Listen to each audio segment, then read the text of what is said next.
हे what's up guys, welcome back once again. So दोस्तों, आज की कहानी जो एक्सप्लेन करने जा रहे हैं उसका नाम है द थीव्स। कहानी शुरू होती है और हम माँ और बेटी को देखते हैं जिनके नाम है यूई और जी।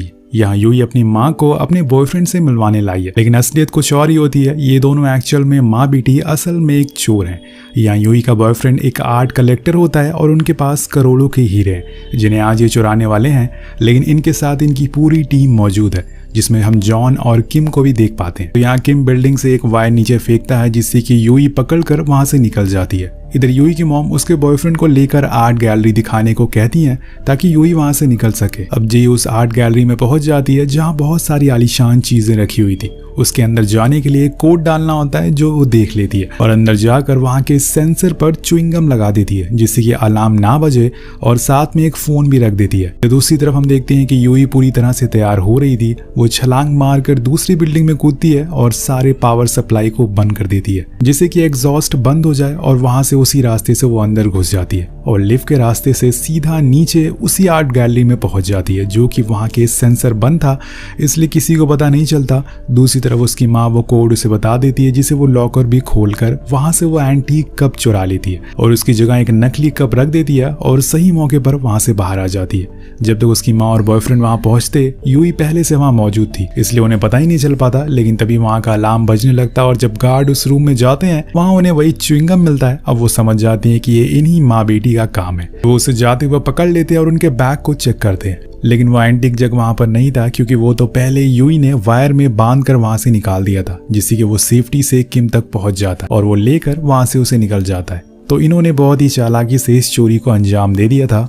अगले सीन में वो सभी अपने अड्डे पर होते हैं और डिसाइड कर रहे होते हैं कि इसे बेचने कौन जाएगा, लेकिन तभी वहां एक ऑफिसर आ जाता है जो कि कई सालों से इन पर नजर रखे हुए था। अब बस उसे एविडेंस की तलाश थी। वो कल वाली चोरी के बारे में उससे पूछता है जॉन से। उसे यूई और उसकी माँ की फोटो भी दिखाता है जो कि यही छुपे हुए थे, लेकिन जॉन कहता है कि उसे ये सालों से नहीं मिले। भी वहाँ ऑफिसर यूई की मॉम के फोन पर कॉल करता है और वो वहीं पड़ा हुआ था। अगर वो फोन बच जाता तो जॉन फंस जाता, और इसलिए समय रहते ही जॉन उस फोन को पानी में गिरा देता है जिससे कि वो नहीं बचता और इनकी जान बाल बाल जाते हुए बचती है। वो ऑफिसर वहां से चला जाता है। अगले सीन में हम एक नए कैरेक्टर को देखते हैं जिसका नाम है सीओ, जो कि आज ही जेल से रिहा हो रही है, लेकिन पहले वो इन्हीं के ग्रुप का हिस्सा हुआ करती थी। अब वो जेल कैसे गई ये एक मजेदार कहानी है जो आगे पता चलेगी। उसे लेने के लिए यूई यहाँ पर आती है जो कि उसका हुनर देखकर काफी इंप्रेस हो जाती है क्योंकि सीओ लॉकर खोलने में एक्सपर्ट होती है। अब जब वो घर पहुंचती है तो उसे देखकर सभी लोग बहुत खुश थे। सीन शिफ्ट होता है और हमें एक और बंदे को दिखाया जाता है जिसका नाम है जोशुआ। वो कसिनो में गेम खेल रहा होता है, लेकिन तभी वहां कुछ गार्ड्स आते हैं और उसे बाहर निकाल देते हैं क्योंकि पहले भी उसने कई बार यहाँ पर फ्रॉड कर चुका है, मतलब ये भी एक चोर है। कहानी आगे बढ़ती है और हम तीन और लोगों को देखते हैं जो कि एक ज्वेलरी शॉप में चोरी कर रहे हैं। ये तीनों जापानीज होते हैं।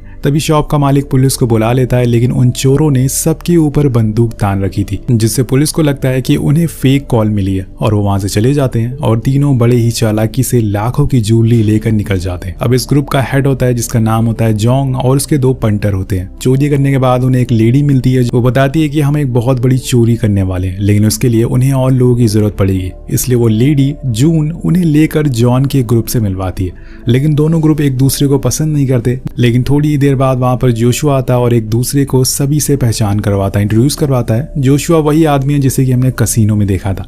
अब वो सभी को अपने प्लान के बारे में बताता है कि अगली चोरी कहाँ और कैसे होने वाली है। वो बताता है कि हम टीयर ऑफ सन जो कि एक डायमंड है उसकी चोरी करने वाले हैं जिसकी वैल्यू है $30 मिलियन, जिसे पहले टोक्यो से चोरी किया गया था, लेकिन बाद में चोरों को पकड़ लिया गया और फिर उस डायमंड को हांगकांग में प्रिज्यूम करके रखा गया है। ये डायमंड अभी एक टिफनी नाम की लेडी के पास है और वही इसे लेकर यहाँ आ रही है। अब इसके आगे वो कुछ और बता पाता कि जॉन उसकी मुलाकात पेप्सिको यानी कि जी और सीओ से करवाता है और यहाँ सीओ को देखकर जोशुआ के होश उड़ जाते हैं। उसके चेहरे का रंग उड़ जाता और वो जॉन को बाहर बुलाता और उसकी डील हुई थी कि इन दोनों को प्लान में शामिल नहीं करेगा, लेकिन जॉन उन्हें लेकर आ गया। अब इसी बात को लेकर दोनों में लड़ाई भी हो जाती, लेकिन जो दोनों लड़कियां अपने काम में एक्सपर्ट होती हैं इसलिए वो मान जाता है। और यहाँ हमें ये भी पता चलता है कि जोशुआ और सीओ पहले एक ही ग्रुप में काम करते थे। वो अलग क्यों हुए ये हमें आगे पता चलेगा। इधर अंदर जोंग जोशुआ को बताता है कि वो लेडी टिफनी जिसके पास हीरे हैं, हम ये हीरे चुरा कर वी हॉन्ग को बेचेंगे जो एक बहुत बड़ा गैंगस्टर है, आज तक उसे किसी ने नहीं देखा क्योंकि वो किसी को जिंदा नहीं छोड़ता। अब ये सुनकर सभी बोलते हैं कि ये चोरी वो नहीं करेंगे, इसमें बहुत ही खतरा है। लेकिन जब जोशुआ बताता है कि हमें हीरे बेचने से करीब $20 मिलियन मिलेंगे, तो सभी के दिमाग की घंटी बजती है और सब ये करने को तैयार हो जाते हैं। अगली सीन में हम टिफनी की सिस्टर को देखते हैं जो सभी को प्लान समझाती है कि वहां पर कैमराज लगे हैं और कैसे कैसे चोरी करनी है। अब उसके जाने के बाद जून बड़ी ही चालाकी से जोशुआ के लाइटर में एक चिप डाल देती है जिससे कि वो उसकी आवाजें सुन सके, और इसी के साथ कहानी पास में जाती है जहां जोशुआ और सीओ एक चोरी कर रहे थे और यहाँ जोशुआ सीओ से अपने प्यार का इजहार करता है और सीओ भी उसे पसंद करती है। वहीं बाहर जॉन उनकी ये सारी बातें सुन रहा था। जोशुआ अब उन चोरी किए गए गोल्ड को लेकर वहां से नीचे जाने लगता है, लेकिन तभी वो वायर टूट जाती है जिससे जोशुआ सीधे नीचे जाकर गिरता है। अब सीओ ये देखकर घबरा जाती है और उसे बचाने के लिए नीचे जाने लगती है, लेकिन जॉन उसे रोकता है कि अब अलार्म बज चुका है और पुलिस यहाँ आ चुकी है। लेकिन सीओ एक गलती कर देती है, उसका चेहरा सीसीटीवी कैमरे में आ चुका था। वो दोनों वहां से भाग जाते हैं, लेकिन वो डायमंड जो इन्होंने चुराए थे वो अभी भी जोशुआ के पास थे और अब 3 दिन हो चुके हैं, लेकिन जोशुआ का कुछ भी अता पता नहीं है। इसलिए जॉन को लगता है कि जोशुआ ने उन डायमंड को लेकर वो भाग गया है,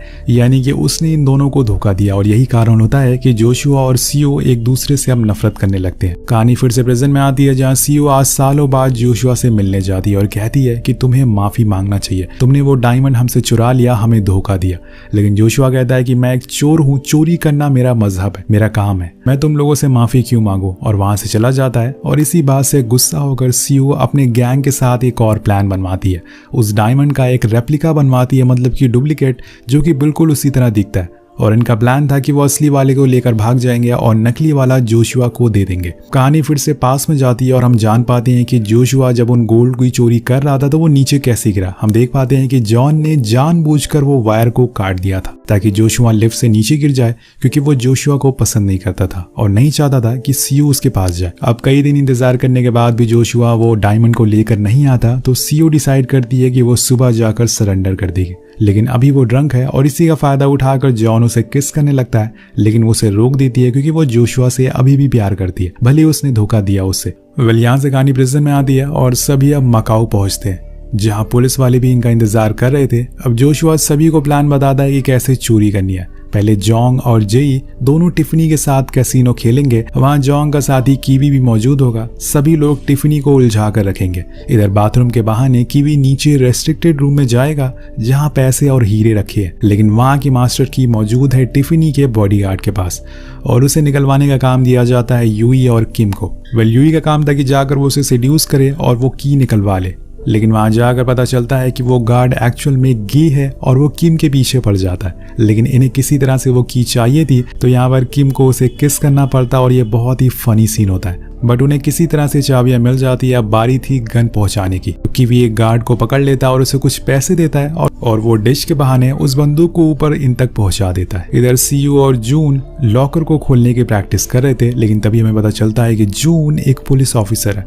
वो बस इनके साथ इसलिए ताकि वो वी होंग को पकड़ सके, जिसके बारे में मैंने आपको पहले बताया था। उसे आज तक किसी ने नहीं देखा है और उसे ये डायमंड ये लोग चुराने वाले हैं। हमें पता चलता है कि कुछ सालों पहले भी 2 चोरों ने इसे चुराया था। तो फाइनली चोरी का दिन आ जाता और जोंग और जेई दोनों बाथरूम का बहाना बनाकर वहां से निकल जाते हैं। वहीं दूसरी तरफ जॉन और जोशुआ नकली फाइट करने लगते हैं, जिससे कि सारे गार्ड्स का ध्यान उनकी तरफ आ सके। मौके का फायदा उठाकर किम ऊपर टेरिस पर पहुंच जाता है। इधर सीओ एक पार्सल रिसीव करने जाती है और उसमें होता है उन हीरो का रेप्लिका। दूसरी तरफ जेई और जोंग एक दूसरे के करीब आ जाते हैं और वादा करते हैं कि वो इस चोरी के बाद हमेशा के लिए कहीं दूर चले जाएंगे। दूसरी तरफ यूई और बाकी लोग टिफनी के रूम में पहुंच जाते हैं और उस तिजोरी को खोलने में लग जाते हैं। नीचे कीवी सिक्योरिटी रूम में लोगों को बंदी बना लेता है और वहां पे कनेक्शन काट देता है ताकि किसी को बाहर पता ना चले। इधर हम देखते हैं कि लॉकर खोलने में काफी टाइम लग रहा था, इसलिए टिफनी को ज्यादा देर रोका नहीं जा सकता था। इसलिए जोंग भी अपने हथियार निकाल लेता और सभी को बंदी बना लेता है। और दूसरी तरफ सीओ उस लॉकर को खोलने की पूरी कोशिश कर रही थी और फाइनली वो लॉकर खोल भी जाता है। लेकिन तभी हमें पता चलता है कि डायमंड तो वहां मौजूद ही नहीं है, उन्हें पहले ही किसी ने चुरा लिया है। दूसरी तरफ हम एक बूढ़े आदमी को देखते हैं जो उस लॉकर से उसी डायमंड को चुरा रहा है और वो बूढ़ा आदमी यहाँ का एक गार्ड है, इसलिए बड़ी चालाकी से वो डायमंड को लेकर बाहर आ जाता है। इधर सभी गैंग मेंबर का पोपट बन जाता है। उन्हें समझ आ जाता है कि किसी ने उन्हें बेवकूफ बनाया। अब पूरा कसीनो को पता चल चुका था कि यहाँ चोरी हुई है और सब इनके पीछे पड़ चुके थे। वो सभी भागना शुरू करते हैं और सबसे पहले यूई वहां से निकलती है, लेकिन गार्ड उसे देख लेते हैं, उससे कई सवाल पूछने लगते हैं जो कि चाइनीज में होते, लेकिन उसे चाइनीज नहीं आती, इसलिए अब वो फंस चुकी थी। और तभी वहां पर किम उसे देख लेता है। अब वहां वो उसे प्यार करता था, इसलिए उसे बचाने के लिए वो खुद वहां शोर करता है कि मैं यहाँ पर हूँ और भागने लगता है, जिससे यूई वहां से निकल जाती है बचकर। दूसरी तरफ किवी और उसका साथी कसीनो से बाहर निकल रहे थे, लेकिन गार्ड उन्हें पहचान लेते हैं और पकड़ लेते हैं। उसी समय जॉन भी वहां से पैसे लेकर निकल रहा था। वो मन ही मन बोलता है कि किवी मेरी तरफ मत देखना, लेकिन वो देख लेता है और उन ऑफिसर को भी पता चल जाता है कि ये भी इसका साथी है, और साथ में वो सीओ और जॉन दोनों को पकड़ लेता है। दूसरी तरफ जोंग और येई बेसमेंट में भागने की कोशिश करते हैं, लेकिन तभी वहां कुछ गार्ड्स आ जाते हैं और गोलीबारी होना शुरू हो जाती है। कई गोलियां चलती है, जिसमें जोंग को भी गोलियां लगती है, लेकिन भागते हुए एक गोली उसके सीने में लग जाती है और उसकी कार क्रैश हो जाती है, जिसमें जी और जोंग दोनों मारे जाते हैं। उनका सपना अधूरा रह जाता है। हम बाहर का सीन देखते हैं, जहां वो बूढ़ा आदमी आराम से कार में बैठा है और बाहर तीनों को पुलिस पकड़कर ले जा रही है। लेकिन इतनी आसानी से ये कैसे पकड़ी जा सकती है? ये भी एक शातिर चोर है। वो हथकड़ियां खोल लेते हैं और वहां से भाग जाते हैं, लेकिन सी वो हथकड़ियां खोल नहीं पाती और वो वहीं वैन में फंसी रहती है। अब वैन डूबने वाली थी और डूबने की वजह से वो बेहोश हो जाती है। जब उसकी आंख खुलती है तो वो एक बच्चा उसे नोट देता है और उसे फॉलो करते हुए वो अपने ग्रुप के पास पहुंचती है, जहां हम जान पाते हैं कि हीरा असल में किसने चुराया। वो आदमी है जोशुआ। जी हाँ, उसी ने इन्हें धोखा देकर हीरा चुरा लिया था और उसे पकड़ने के लिए इन्हें अब हांगकांग जाना होगा। मतलब ये लोग इसे धोखा देने वाले था और उसने डबल क्रॉस कर दिया। इधर जोशुआ ने वी होंग से बात कर ली थी वो हीरा बेचने के लिए। टोंग के साथ सभी लोग हांगकांग पहुंचते हैं, लेकिन इतने बड़े शहर में वो जोशुआ को ढूंढेंगे कैसे? तभी यूई कहती है कि वो यहाँ पर रॉयल कार रेंट करने वाला है, तो कई रेंटल शॉप पर जाते हैं और वहां से उसका एड्रेस निकलवा लेते हैं। लेकिन वहां उन्हें जोशुआ की जगह उसकी गर्लफ्रेंड मिलती है, जो उसका एड्रेस बताने से मना कर देती है। तो वो उसके डॉगी को मारने की धमकी देते हैं और ना चाहते हुए भी उसे सच उगलना पड़ता है और एक डील करनी पड़ती है। दूसरी तरफ हम देखते हैं कि जून अपने ऑफिसर लेकर यहाँ पहुंच चुकी है वी होंग को पकड़ने के लिए, और ये बात इन सबको भी पता चल जाती है। लेकिन इन्हें वो हीरे किसी भी कीमत पर चाहिए थे, इसलिए सीधा पहुंच जाते हैं जोशुआ के रूम में और डायमंड ढूंढने लगते हैं। अब सीयू को वो डायमंड दिख जाता है जो कि ऊपर झूमर में रखा हुआ था, लेकिन तभी उसे जोशुआ की आवाज सुनाई देती है। इधर जोशुआ अपनी गर्लफ्रेंड या फिर ये कहें कि नकली गर्लफ्रेंड के साथ था, लेकिन तभी वो उसे गोल्ड वाली चोरी के बारे में पूछती है और जब वो अपने साथियों को धोखा देकर भाग गया था। यहाँ पास्ट की हमें सच्चाई पता चलती है, वो असल में भागा नहीं था, बल्कि जॉन ने रोप काट दी थी, जिससे वो नीचे गिर गया और उसकी टांग टूट गई। उसे चलने में 2 हफ्ते लग गए और जब वो वापस आया तो उसने देखा कि जॉन और सीओ एक दूसरे को किस कर रहे हैं। तो दोस्तों ये वही सीन होता जो हमने पहले देखा था, मतलब उसे गलत फहमी हो गई थी और वो उन्हें छोड़कर चला गया था। जब ये बात सीओ सुनती है तो उसकी आंखों में आंसू आ जाते हैं, क्योंकि जॉन जिसे वो दोस्त मानती थी उसी ने उसे धोखा दिया और वो बिना डायमंड लिए वहां से जाने लगती है। लेकिन अब उस डायमंड के पीछे यूई थी, वो उसे ढूंढना चालू करती है और दूसरी तरफ जोशुआ की मुलाकात होती है वी होंग से। जी हाँ, वो अपनी डील के लिए जोशुआ को पकड़ लेता है और उसे डायमंड देने को कहता है। तो यहाँ हम पहली बार वी होंग को देख पाते हैं। जोशुआ उसे अपने रूम में ले जाता है, लेकिन वो डायमंड वहां नहीं था, क्योंकि यूई उसे पहले यहाँ से ले जा चुकी थी। अब जोशुआ यहाँ पर फंस चुका था और ऐसे में बस एक ही रास्ता होता है, वो है भागना। वो भागना शुरू करता है और दूसरी तरफ स्वाट टीम बिल्डिंग में आ चुकी थी वहीं होंग को पकड़ने के लिए। अब वो उन सभी के बीच में बहुत बड़ी फाइट सीन होती है, लेकिन वी होंग बचता रहता है। लेकिन लास्ट में 2 ऑफिसर उसे पकड़ लेते हैं, बट तभी हमें पता चलता है कि वी होंग ने एक ऑफिसर को खरीद रखा है और वह दूसरे ऑफिसर को गोली मार देता है और वो यहाँ से फिर से बचकर भाग जाता है। इधर दूसरी तरफ यूई डायमंड लेकर लिफ्ट के रास्ते से भागने की कोशिश करती है, लेकिन तभी वहां गोलियां चलना शुरू हो जाती है। तो जॉन उसे वो डायमंड मांगता है और कहता है कि मुझ पर भरोसा करो। अब पहले तो यूई कई बार सोचती है, लेकिन बाद में उसे वो डायमंड दे देती है। अब डायमंड मिलते ही वो भागना शुरू करता है, लेकिन अब उसके पीछे लग चुका था किवी। जॉन भागते भागते रोड पर आ जाता है और तभी उसका एक्सीडेंट हो जाता है, जिससे कि वो डायमंड वहीं गिर जाता है। यहाँ खुलता है एक और सस्पेंस। यूई ने उसे जो डायमंड दिया था वो असल में नकली था, असली डायमंड वो लेकर खुद भाग गई थी। मतलब कि इस लड़की ने सभी का काट दिया। वो बड़ी चालाकी से वो डायमंड लेकर वहां से निकल जाती है। इधर जोशुआ भी बचकर बिल्डिंग से बाहर निकल जाता है, लेकिन उसे जून देख लेती है और सीओ भी अब उसके पीछे थी और उसके पीछे था वी होंग, जो जोशुआ को मारना चाहता था। लेकिन यहाँ पर एक ऐसा मोमेंट आता है जब जून वी होंग को देख लेती है और उसे रुकने को कहती है, लेकिन वो नहीं रुकता और मजबूरन उसे गोली चलानी पड़ती है। तो फाइनली वी होंग मारा जाता है और जोशुआ वहां से बचकर निकल जाता है। वेल कहानी आगे बढ़ती है और जब सीओ वापस आती है तो उसे एक कार दिखती है। वहां उसे खोलने की कोशिश करती है, लेकिन उसकी चाबी नहीं थी। जब उसे अपने हाथ में बंधी हुई एक चाबी दिखती है। एक्चुअल में जब वो पानी में डूब रही थी वैन में, तो जोशुआ ने ही उसे बचाया था। जब वो उसे खोलती है तो उसमें वही गोल्ड होते हैं जो जोशुआ और उसने मिलकर चुराया था। तो दोस्तों जोशुआ ने उसे कभी धोखा नहीं दिया, उसने सारा सोना वापस लौटा दिया। लेकिन असली धोखेबाज जॉन निकला। उसी समय वहां पर इनका एक और दोस्त आता है जो कि एक डीलर है। वो बताता है कि यूई उस डायमंड को लेकर हांगकांग गई है, लेकिन उसे कोई अच्छी प्राइस नहीं देने वाला है। वो थक हार कर मेरे पास ही आएगी। ये जानते ही सीयू वहां से निकल जाती है हांगकांग के लिए। वहां उसे यूई मिल जाती है और मिलता है एक और शख्स, वही बूढ़ा आदमी। ये बूढ़ा आदमी कोई और नहीं बल्कि जोशुआ होता है, जो कि एक और चोरी की प्लानिंग कर रहा था। और रही बात उस डायमंड की, तो यूई उसे बेच नहीं पाएगी, तो वो भी जोशुआ के हाथ ही लगेगा। और इसी के साथ ये कहानी यही खत्म हो जाती है। वेल, आपको ये कहानी कैसी लगी नीचे कमेंट करके जरूर बताएगा। मिलते हैं आपसे अगली वीडियो में। Thank you so much watching. Peace out.